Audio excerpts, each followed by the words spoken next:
श्री गुरु सत्ताई नमः। सभी को प्रणाम। सन 1981 में समय दान हेतु मैं शांति कुंज आ गया था। आदरणीय डॉक्टर साहब ने मुझे शोध कार्य हेतु ब्रह्म वर्चस्व निवास करने भेज दिया। 2 वर्ष तक मैं वहीं रहा। सब कुछ ठीक ठाक चल रहा था। इसके बाद दुर्भाग्य मेरे पीछे ऐसे पड़ा कि मुझे पुनः घर लौटना पड़ा। मैं पटना आ गया। पत्नी बेटे पीयूष को लेकर मायके चली गई। मैं पटना में ही कंपटीशन की तैयारी करने लगा। 1 वर्ष बाद मेरी नौकरी लग गई।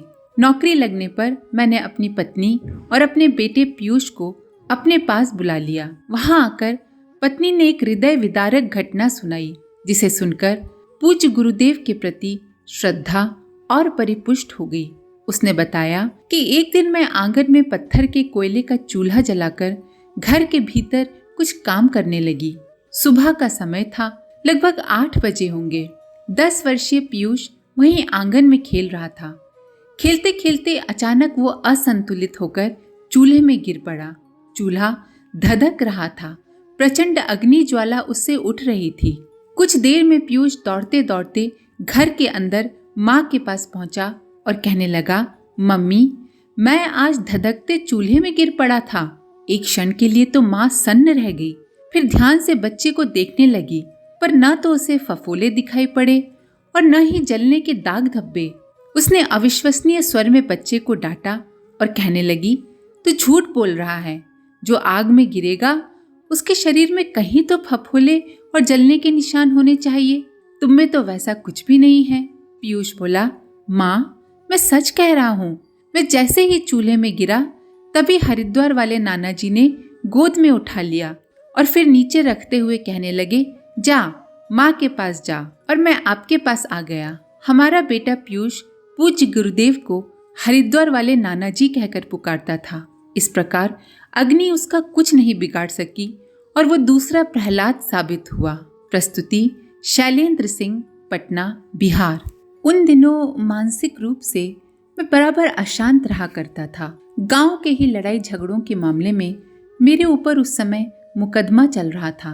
इसके कारण परिवार में भी तनातनी का माहौल बना रहता था। घर की आर्थिक स्थिति भी उतनी अच्छी नहीं थी। गुरु पूर्णिमा का पर्व था। प्रोग्राम था कि गुरु पूर्णिमा में शामिल होकर दूसरे दिन घर लौटेंगे, क्योंकि अगले दिन ही मुकदमे की पेशी थी। उस समय कोर्ट में उपस्थित न होने पर जमानत भी कैंसिल हो सकती थी। मैं शांति कुंज में गुरु पूर्णिमा के दिन सोया था। रात में नींद खुल गई। देखा सामने गुरुदेव खड़े हैं। मैं उठा और चरण स्पर्श किए। पूज्य गुरुदेव बोले, देख, तू अभी 4 दिन यहीं रुकेगा।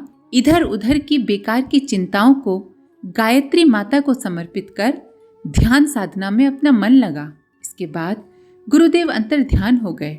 मैं मन में सोचने लगा कि पूज्य गुरुदेव ने स्वतः ही आकर मना किया है, सो जाना उचित नहीं है। हो सकता है कुछ और बात हो। मैंने जाने का प्रोग्राम स्थगित कर दिया। 16 जुलाई को कानपुर वापस आने पर मालूम हुआ कि मुकदमे की पेशी 4 दिन के लिए आगे बढ़ गई थी। सुनवाई करने वाले जज की तबीयत खराब हो गई थी। जिस दिन पेशी थी उसी दिन मुकदमे की पूरी सुनवाई समाप्त हो गई और मैं उस केस में बरी हो गया। ऐसे थे हमारे प्यारे गुरुदेव, जो शिष्यों की हर मनःस्थिति और परिस्थिति का बराबर ध्यान रखते थे और हमेशा मार्गदर्शन किया करते थे। प्रस्तुति राम सुंदर दुबे, कानपुर, उत्तर प्रदेश। सन 1996 की बात है। मेरे यहाँ आतंक का साम्राज्य चारों तरफ फैला हुआ था। गांव में सबकी खेती बाड़ी ठप पड़ी हुई थी। सबका पंप हाउस और घर का बिजली कनेक्शन आतंकियों ने काट दिया था। मजदूरों को खेतों में जाने से मना कर दिया गया था। उन्हें धमकी दी गई थी कि खेतों में काम करने वाले मजदूरों के हाथ काट लिए जाएंगे। इस धमकी के बाद खेती के लिए मजदूर मिलना बंद हो गए। सबके मन में भय व्याप्त था। नवयुवक गांव छोड़कर भागने लगे। कुछ लोगों ने अपनी जमीन जायदाद बेच दी और शहर में घर बना लिया या फिर किसी दूसरे धंधे में लग गए। प्रशासन द्वारा भरपूर प्रयास के बाद भी आतंकवादियों का सरगना और इसके साथी नहीं पकड़े जा सके। सरकार ने उनके ऊपर 1 लाख का इनाम घोषित कर दिया। मेरे मन में पूज्य गुरुदेव और वंदनीय माताजी की कृपा से ये विचार आया कि क्यों न अपने गांव में गायत्री यज्ञ का आयोजन किया जाए। ये बात मैंने कुछ लोगों को बताई। पहले तो उन लोगों ने विरोध किया, कहा इतना अशांत वातावरण है, आर्थिक स्थिति भी सब लोगों की चरमरा गई है, कार्यक्रम में भाग लेने के लिए लोग आएंगे ही नहीं। मैंने लोगों को साहस दिया और पूज्य गुरुदेव की शक्ति का बोध कराया। आधे अधूरे मन से लोग तैयार हुए। गांव तथा पड़ोस के गांव से संपर्क किया गया। चारों तरफ से सहयोग एवं समर्थन का आश्वासन मिला। कार्यक्रम की तिथियां तय हो गईं। उसकी स्वीकृति के लिए शांतिकुंज पत्र भेज दिया गया और हम लोग तैयारी में लग गए। आदरणीय शैल जी का आश्वासन भरा पत्र भी आ गया। पटना, सासाराम, आरा, बक्सर और बनारस से कई टोलियों को निमंत्रण भेजा गया। निश्चित समय पर सारा कार्यक्रम शुरू हो गया। जिस दिन से यज्ञ प्रारंभ होने वाला था उसी दिन आतंकवादियों का सरगना आया और यज्ञ में सहयोग और भागीदारी की पेशकश करने लगा। पहले तो आतंकवादी को देखकर सब लोग घबरा गए। कार्यक्रम स्थल से लोग भागने लगे। किसी तरह सबको शांत करके बिठाया गया। मैंने उसको बोला कि यदि यज्ञ में भाग लेना है तो आपको अपना हथियार बाहर रख के यज्ञशाला में जाना होगा। इसके लिए वो तैयार हो गया। यज्ञशाला में देव पूजन और आहुति प्रदान करने के बाद बाहर निकलते ही उसके अंदर परिवर्तन हुआ। उसने पूज्य गुरुदेव की जय जयकार के साथ ही दोनों हाथ उठाकर घोषणा की कि मैं आज के बाद अपराध छोड़कर सरकार के सामने आत्मसमर्पण कर दूंगा।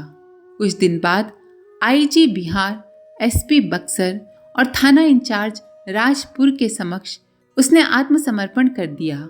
अब घर में अपना कार्य करता है और शांति के साथ जीवन यापन कर रहा है। समाज में शांति स्थापना के लिए साथ ही बाहरी आतंकियों से भी गांव और समाज की रक्षा के लिए प्रयत्नशील रहता है। आज पूज्य गुरुदेव और वंदनीय माताजी के सूक्ष्म संरक्षण में पूरे क्षेत्र का माहौल ही बदल गया है। सब लोग शांतिमय जीवन यापन कर रहे हैं। प्रस्तुति उपेंद्र राय, राजपुर, बक्सर, बिहार। मैंने आश्विन नवरात्र से 40 दिन का 1.25 लाख गायत्री महामंत्र के अनुष्ठान का संकल्प लिया। अनुष्ठान शुरू करने के पूर्व हमने संरक्षण एवं दोष परिमार्जन हेतु वंदनीय माताजी को पत्र लिख भेजा। उस पत्र में ये भी लिखा कि 40वें दिन अनुष्ठान की पूर्णाहुति के समय वंदनीय माताजी सूक्ष्म शरीर से पूजा पीठ पर पधारने की कृपा करें। पत्र का उत्तर आया और पत्र के अंत में लिखा था कि वो सूक्ष्म रूप में जरूर आएंगी। जवाब पढ़कर प्रसन्नता हुई, मनोबल भी बढ़ा। ये बात एक आध सप्ताह याद रही। फिर अनुष्ठान की दिनचर्या की व्यस्तता में कुछ भी याद नहीं रहा। 40वें दिन पूर्णाहुति का कार्यक्रम था। मैं सपत्नीक गायत्री महामंत्र की आहुतियां देखकर यज्ञ कर रहा था। बीच बीच में माँ गायत्री का ध्यान करते हुए आंखें बंद कर लेता था। उसी समय एकाएक दृश्य परिवर्तित हो गया। ध्यान तो मैं माँ गायत्री का कर रहा था, पर उनके स्थान पर वंदनीय माताजी का स्वरूप पूजा वेदी के ऊपर रखे फोटो पर दिखने लगा। उसके बाद अचानक दिल की धड़कनें बढ़ने लगी, शरीर शिथिल हो गया। मुझे ये नहीं मालूम पड़ रहा था कि क्या कर रहा हूँ। यद्यपि मैं अपनी जानकारी में मंत्रोच्चार कर रहा था, पर ये नहीं भान हो रहा था कि कब मंत्र प्रारंभ हो रहा है और कब स्वाहा बोला जा रहा है। 2-4 आहुतियां बिना स्वाहा के ही डाल दी। पत्नी ने टोका भी, किंतु अजीब स्थिति थी। कुछ देर में धड़कनें कम हुई। मैं होश में आने लगा। धीरे धीरे दृश्य दिखना भी बंद हो गया। यज्ञ कर्म समाप्त होने पर कन्या भोज के बाद माताजी के सूक्ष्म रूप में आने वाली बात ध्यान में आई। साथ ही ये भी समझ में आया कि गायत्री माता और वंदनीय माताजी दोनों एक ही रूप हैं। प्रस्तुति पीतांबर प्रसाद शर्मा, रोहतक, बिहार। आज के लिए इतना ही। अपने विचार कमेंट बॉक्स में जरूर लिखें। आप सभी का धन्यवाद। ओम शांति। हमारे YouTube चैनल को सब्सक्राइब करें और बेल आइकन को दबाकर ऑल पर क्लिक करें ताकि आने वाले सभी वीडियोस की नोटिफिकेशन आपको मिलती रहे।